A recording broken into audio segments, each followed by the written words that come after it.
2. Lesson on Self-Mastery. The Master was a perfected specimen of human self-control. When he was reviled, he reviled not. When he suffered, he uttered no threats against his tormentors. When he was denounced by his enemies, he simply committed himself to the righteous judgment of the Father in heaven. At one of the evening conferences, Andrew asked Jesus, "Master, are we to practice self-denial as John taught us, or are we to strive for the self-control of your teaching? Wherein does your teaching differ from that of John?"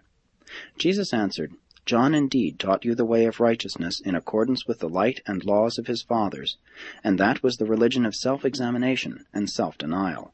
But I come with a new message of self-forgetfulness and self-control. I show to you the way of life as revealed to me by my Father in heaven. Verily, verily, I say to you, he who rules his own self is greater than he who captures a city.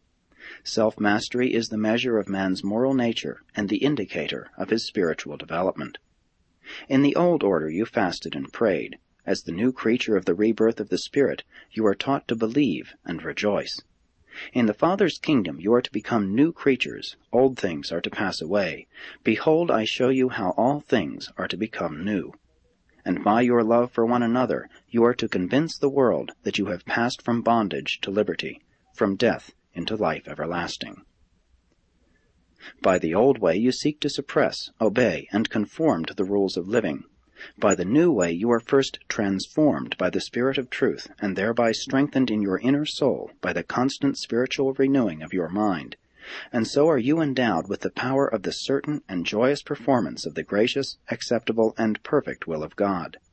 Forget not, it is your personal faith in the exceedingly great and precious promises of God that ensures your becoming partakers of the divine nature.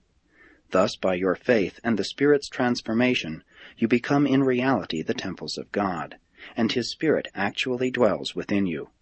If, then, the Spirit dwells within you, you are no longer bond-slaves of the flesh, but free and liberated sons of the Spirit.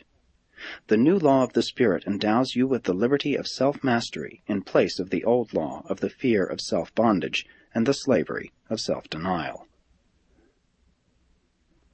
Many times, when you have done evil, you have thought to charge up your acts to the influence of the evil one, when in reality you have but been led astray by your own natural tendencies.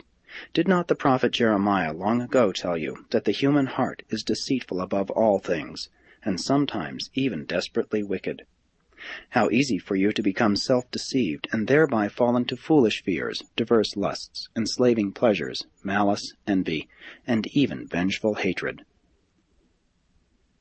Salvation is by the regeneration of the Spirit, and not by the self-righteous deeds of the flesh.